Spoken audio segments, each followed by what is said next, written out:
even though it didn't really need defense per se, but also more importantly, it attacks e7. Okay, so now we're getting our pieces into place. So now, after queen to e3, black has to try to defend, and so black gets his queen back into the game. Queen to d7, and now there's multiple moves here. There's multiple moves here, but what really strikes at the heart of the position here? So our bishop is still not active, and we could make threats with like bishop e4, but I've been suggesting that the whole time, and it's maybe not a good idea. Is there something a little bit more incisive that we can play?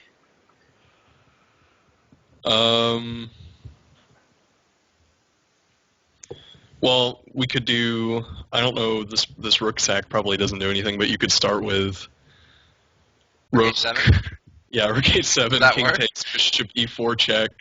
But then I just move king g7, and then where's your Yeah, check? and then we just so that doesn't really do anything. Let's see. So is there another sacrifice maybe?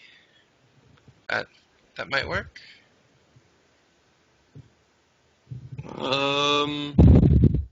Well, what happens if the queen goes away from e7? So if the queen stops controlling e7, then all the mating stuff happens. So can we draw? Oh, so now we can just play bishop g4. Very good. Distracting the queen. Very good. So there are multiple ways to win. Queen d3 probably just wins too, but bishop g4 is kind of really a huge threat because now we're trying to relocate our bishop to this square, and of course if takes, what's the mate again? Then queen takes e7. And then the same things work, right? Yeah, all the same stuff. Yeah, because we didn't need the bishop at all in that line. So, and of course, if f5, then what happens here? Oh, then we can play.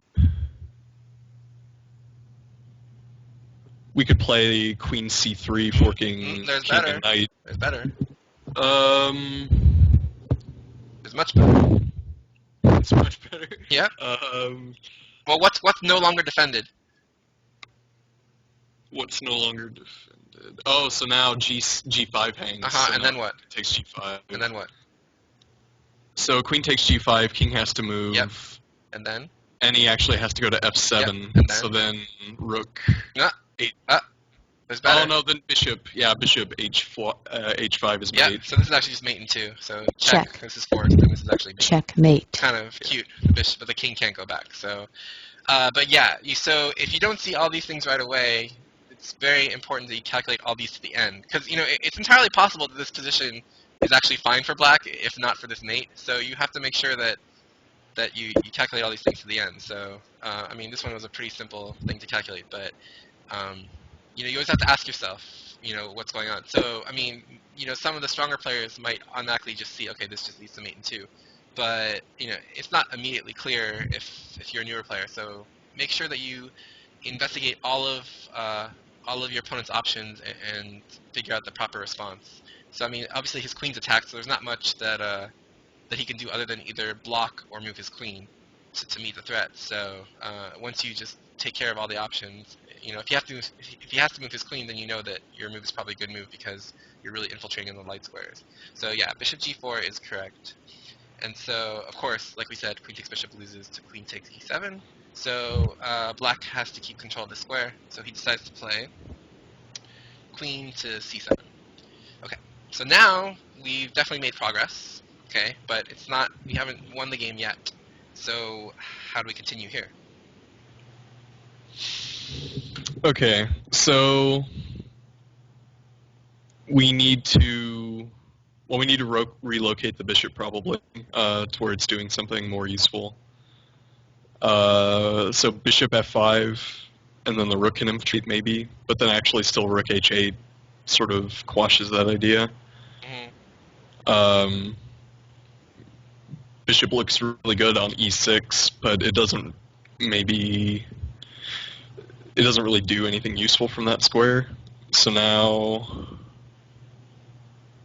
given all that,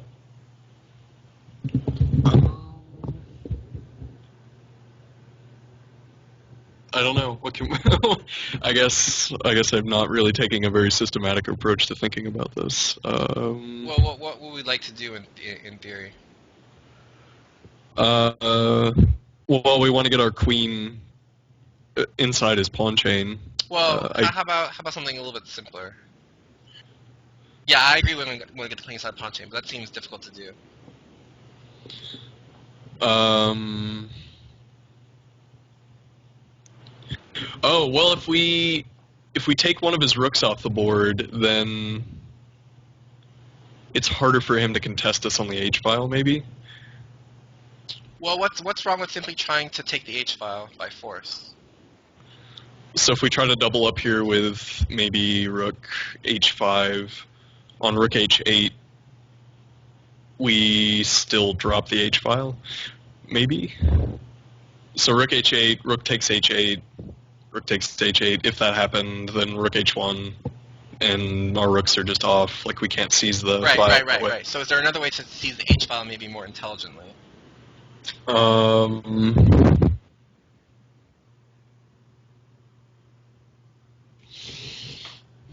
So what square ideally would our rook like to get to? The rook on H1. Probably H7. Yeah, very good. Okay. So it's putting more pressure on Yep. E7. So is there a way for us to do that?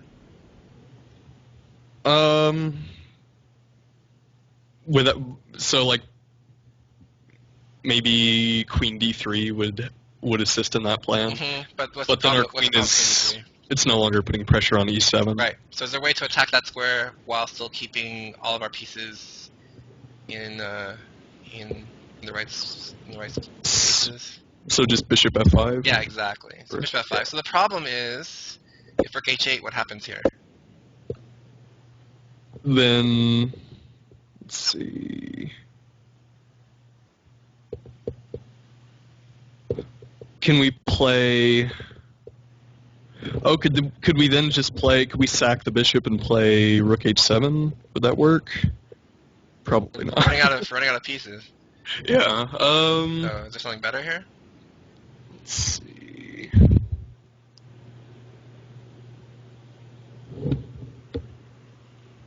What are the key ideas? What was wrong with rook H8 before? So the problem with so we're still so now the idea is that if we play rook takes H8 and if he takes with the other rook, then we sack the exchange on A5 and the queen's not Okay, so what's the full line now? Okay, so rook takes H8, rook takes H8, and then rook takes A5, and then if I take with my queen, then queen takes E7. Okay, and now where can the king go? The king has to let's see. So everyone who's watching, make sure you guys are following along with this, because again, this is a fairly simple calculation, but if the king is safe, then this doesn't work. So you have to calculate this out. So okay. So if the king goes to G8, yes, then bishop E6 is probably mating. Yes. Well, that's actually just mate. Right? It is just mate, yeah. Okay. And then that's not an option. Okay. So the other option, if he goes onto the H file, then we don't have another rook, so we have to play. Well, he could only go to H6, right. So then we could just play queen takes F6. Yes. Okay, and then he has to go to H5. Good. And then? There's mate in one. Let's see. So wait, where's our queen at this point? You tell me. So then it's just queen G6 is mate. That works. That does work. I'll give you full credit, but also queen takes rook is mate. But, okay, so yeah, I'll show the line. So if rook takes A5, queen takes. If here, this is mate. Checkmate. And if here, then here, here. And you're absolutely right, this is mate. Checkmate. But also this is mate. Right? Yes. Okay. So yeah, you were right. Queen G6 is mate. But queen takes H8 is cuter. So that's why he can't take. And what happens if king takes? Then we get to play rook H1. Okay, and then what? So give me the whole line now. Okay, so rook H1, he can either go to G7 or G8. Okay, let's say he goes to G8 first. That's the easier one. So if king G8. then we get to play finally rook h7, and then we're threatening to take on e7. There's something simpler actually. Okay. Try to do it with keep giving checks. Okay, so king g8, bishop e6 is there's something even better. What can we put on e6 instead? Oh, queen e6. And then okay, and then what? Gets to infiltrate. So queen e6, king has to go to... Oh, so now, since we're going to have... Wait. So after, let's see, rook h1, king g8, queen e6, king... Then if king f8, we have mate with rook h8 followed by...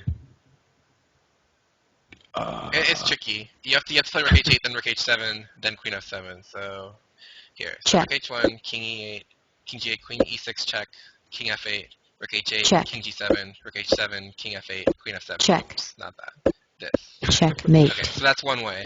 And then the other way, of course, it transposes basically. But if king g7, then you can play this check first. Check. The only difference is now if king f8, you actually don't give a check, you just play queen e6, and then this is unstoppable mate. So, and of course if king e8, then That's still mate. yeah. So no matter what, it's going to be mate. So basically, the moral of the story is rook h8 is impossible. So bishop f5 looks like a good move. So black has to play king f7. Okay, now what? Now what? So now we get to play. We can play king or rook h7 with check. Are you sure? I'm not trying to trick you, but you know, just because you see a check doesn't necessarily mean it's the best move. Well, we've been wanting to double up onto the h file for a while anyway. Yep. So no, you're right. I just want to make sure that you weren't just rushing into it for no reason. So yeah, so rook h7 check. Okay, so black has to play what? So on rook h7, check. If he stays on the king side, he's getting mated with the things we were talking about before. Yep. So he has to play king e8. Okay, and now what? And now we can't kick the king away from the defensive e7, so we need to just go ahead and double up on the h file, probably. Very good. Okay, so rook a h1. That's right. And then black played queen to b7. And now? So he's threatening queen takes d5. Okay, is he really threatening queen takes d5? Oh no, because we can just interpose the bishop and then we win the exchange. Well, we win more than the exchange, right? Is the... Because the queen actually can't save the rook, so we win a full rook. Oh, so we just win the rook. Yeah. Okay. So what can we do? Because queen takes d5 is not a threat, so what can we do? Okay, so... Let's see... Well, there's no mate because queen takes d5 is check, so... Yeah, okay. So we should play... I don't know, let's see, at this point... we should pass. We should pass, yeah. We should just not move. Rook h8 wouldn't really work. Yes. Oh, it does work? Yes. Because as long as if we get rid of that rook, we have the same ideas, right? So now we're just threatening rook takes f8, rook h8 check, and queen e6 mate, right? Oh, yes, okay, exactly. So that's it. And here, black resigned, because nothing you can do about rook takes f8, and rook h8, and queen e6, and rook h7, and queen f7 mate. So, GG. Okay, but this all happened from this original starting position, right? Where we had to play a takes b5. So... That move that originally you thought was the move that wasn't right turned out to be the move that was right, right? But we need to see what all the plans were before we were able to come up with that, right? Yes. Okay. So does that one make sense to you? Yes. Okay. You ready for the next one? Absolutely. Okay. This one's going to be a little bit more closer to an early middle game, not a late middle game, so it's going to be even trickier because there's going to be more options for us. So, set this one up. So you guys in chat all okay too as well? You guys understand that one?